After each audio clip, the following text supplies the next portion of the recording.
Hey everyone, welcome back to the channel. Imagine coming home to find your world shattered, your wife, the woman you trusted with everything, confessing she's pregnant from an affair with her boss, then begging you to raise the child as your own like nothing happened. But what if saying no and choosing divorce was the first step to reclaiming your life, your dignity, and a future brighter than you ever imagined? If that raw, gut-wrenching hook has you hooked and joining the thousands of viewers who turn to these real talk stories for strength and solidarity with me, smash that like button right now to show you're in this emotional ride together, and subscribe if you haven't already. Our community of survivors and truth seekers grows stronger with every tale like this that reminds us we're not alone in our battles. Stick around. This journey of betrayal, heartbreak, tough choices, and ultimate empowerment is about to unfold, and it might just inspire you to stand tall in your own storms. Let's dive in. My name is Ethan, and this story starts in the windy city of Chicago, where the towering skyline and bustling streets mask the quiet fractures in my seemingly perfect life. I was 32, a software engineer at a mid-level tech firm, the kind of guy who found joy in simple things, coding late into the night, weekend barbecues with friends, and coming home to a warm meal prepared by my wife, Megan. We'd met 5 years earlier at a mutual friend's rooftop party. She was 28 then, a marketing coordinator with a radiant smile, long wavy auburn hair that framed her expressive green eyes, fair skin with a sprinkle of freckles, and a slim build that moved with confident grace. Megan was the life of any gathering, her laughter infectious, her ambition inspiring.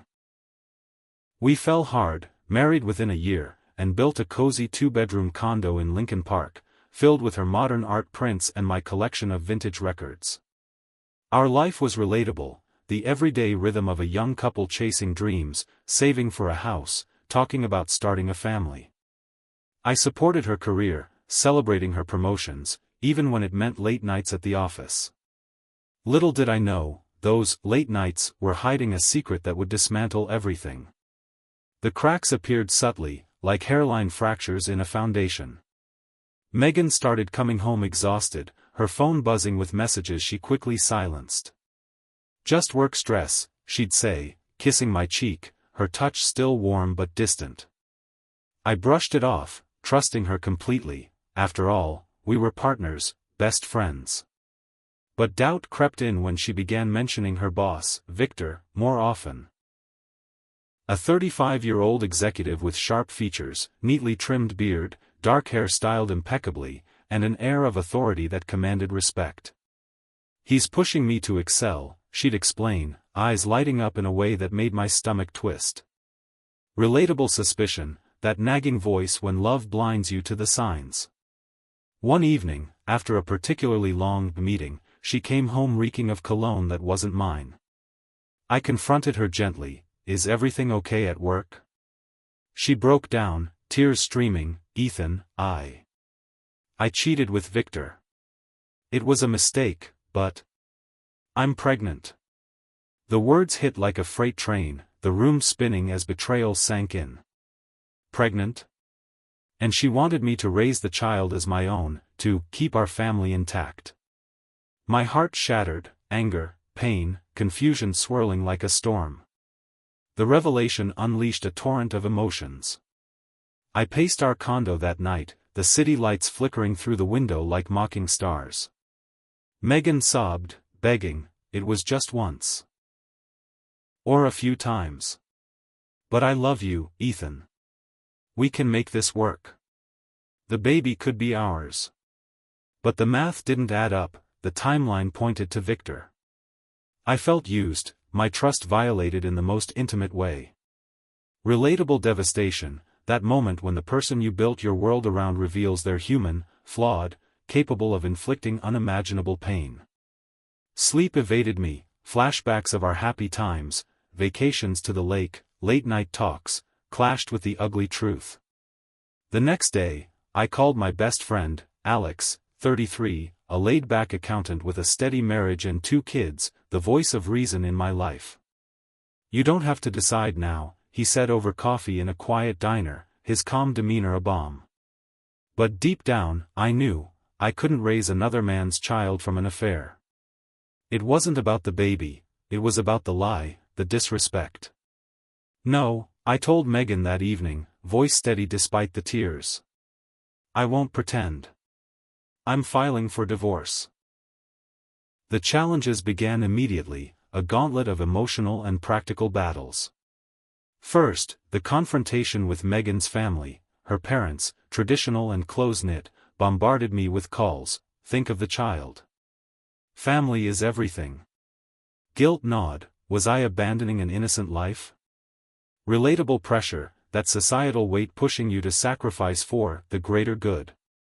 Then, the legal maze, hiring a lawyer, dividing assets, the cold courtroom where Megan pleaded for reconciliation, her belly swelling as a constant reminder.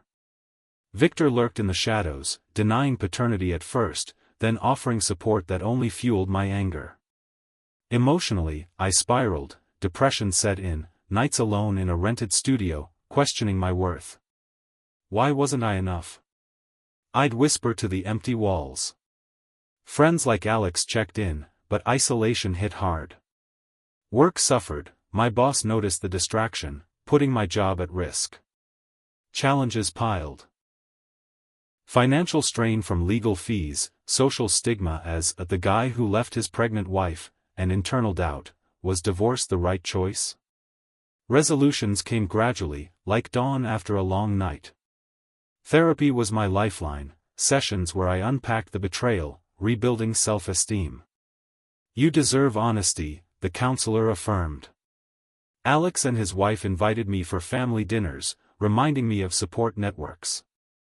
I threw myself into work, earning a promotion that boosted my confidence. Megan eventually accepted the divorce, moving in with her parents. Victor stepped up for the child, a boy named Liam. I met him once, a tiny bundle, and wished him well, no resentment, just closure. Dating again felt impossible at first, but a colleague, Emily, 30, with her gentle smile and shared love for hiking, showed me love could return. We took it slow, her patience healing old wounds. 2 years later, I stood stronger, a new apartment, a thriving career, a relationship built on trust. The inspiring message? Betrayal breaks you, but saying no to toxicity rebuilds you. Prioritize your worth, divorce isn't failure, it's freedom. From pain comes power, embrace it, and life offers second chances. What a raw tale of betrayal, choice, and rebirth, right? If it resonated or empowered you, like the video, it helps our community support each other. And if you're not subscribed, join us now, hit that button and notifications. You're not alone, let's keep rising together. Remember, saying no can be your greatest yes. See you in the next video.